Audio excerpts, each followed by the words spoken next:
Okay guys, we have got some pretty serious breaking news right now. Now something big is brewing, but we don't know exactly what. So firstly, Donald Trump, he leaves the G7 summit early, a whole day early. He then goes ahead and tells everyone in the capital of Iran, Tehran, to evacuate immediately, but then he doesn't say exactly why. India then follows suit. They tell their nationals to leave Iran as well. China, they come along and then they say everyone should flee Israel because they heard that Iran, and this is the quote, Iran say that they are planning for the largest and most intense missile attack in history on Israeli soil. And the thing is, people are listening. Footage shows hordes of scared people fleeing Tehran right now. And in the latest strikes that Israel have hit Iran with, they hit a state broadcasting center building. And this is during a live broadcast. And they also killed Iran's chief of staff. The big question is the United States going to officially join this conflict or not? That is the thing that everyone is wondering right now. I don't like this. Iran just said the most mojo jojo shit ever, y'all. When you read this, what's the first thing that pop in your mind? When you reading this, you gotta read it in like a evil tone. There is a surprise tonight that the world will remember for centuries. Like, this shit sound evil as hell. Am I tripping? Y'all gotta understand that this is not even a warning at this point. That's a full-blown threat. Like, everything is set in motion.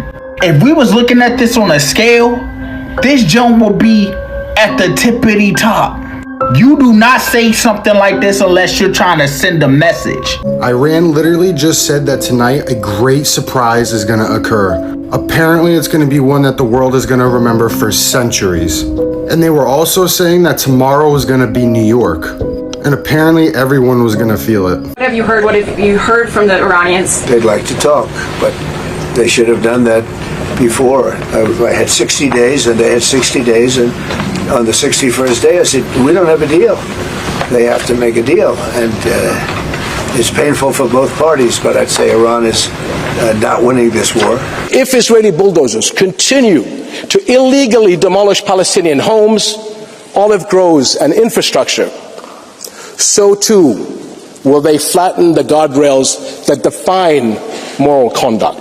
Why should Israel be able to have nuclear weapons, but Iran not be able to have them, given that they are neighboring countries in the Middle East, and given that clearly, from Iran's perspective, if they're now facing the jungle drums of war, they have every right, do they not, to fear that Israel may unleash a nuclear attack on them? Why are they not allowed to defend themselves with their own nuclear deterrent? For a very simple reason. Israel is a country that is democratic, that is responsive to the will of the people. Israel has had nuclear weapons. Believe me, for the last 50 years, they've never used them. They pledged they would never use them. Iran has nothing to fear. Tensions keep rising against Israel and Iran as perhaps a full-blown war between the two parties is set to happen.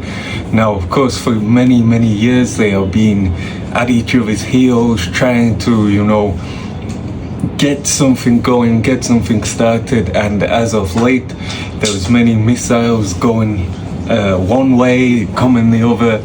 And just as of late, Iran sent a lot of missiles into Israel, which penetrated the Iron Dome of Israel, the missile defense system.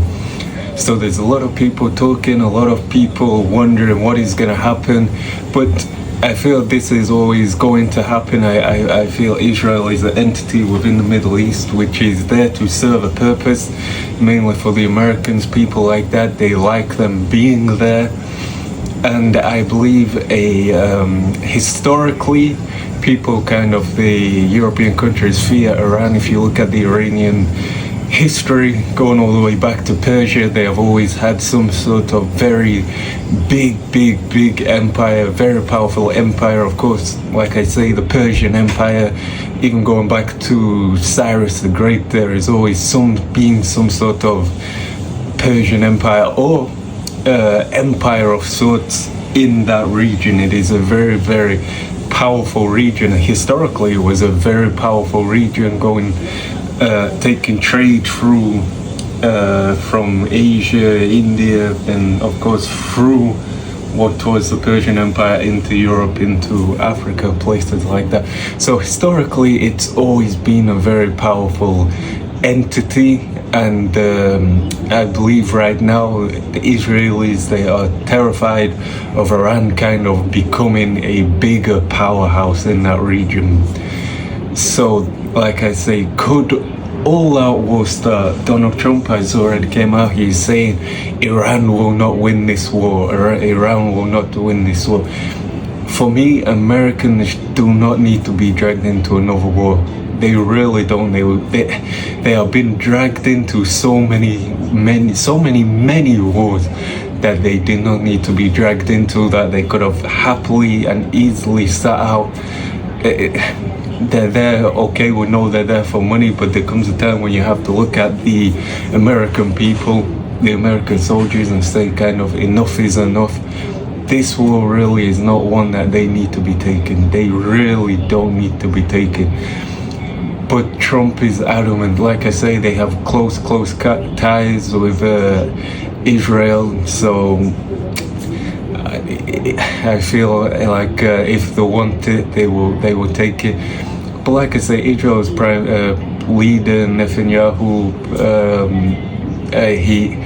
he has always kind of been speaking of enemies. I think in the 80s or 90s or whatever, he talked about how the Soviets were the biggest threat, and he talked about, and these are interviews you can actually see, though, is that like these world conferences, he talked about how taking them out, you have to take them out because they're the biggest threat of nuclear threat, biggest threat of terrorism, and if you took out the Soviets, world peace would happen. And then after that, he spoke about, I think it was Iraq, how they're the biggest terrorists, and if you took them out, world peace would happen. And now he's saying it against Iran, the same thing. So it's just been a consistent talk of, if we take this one out, we'll be fine, kind of thing.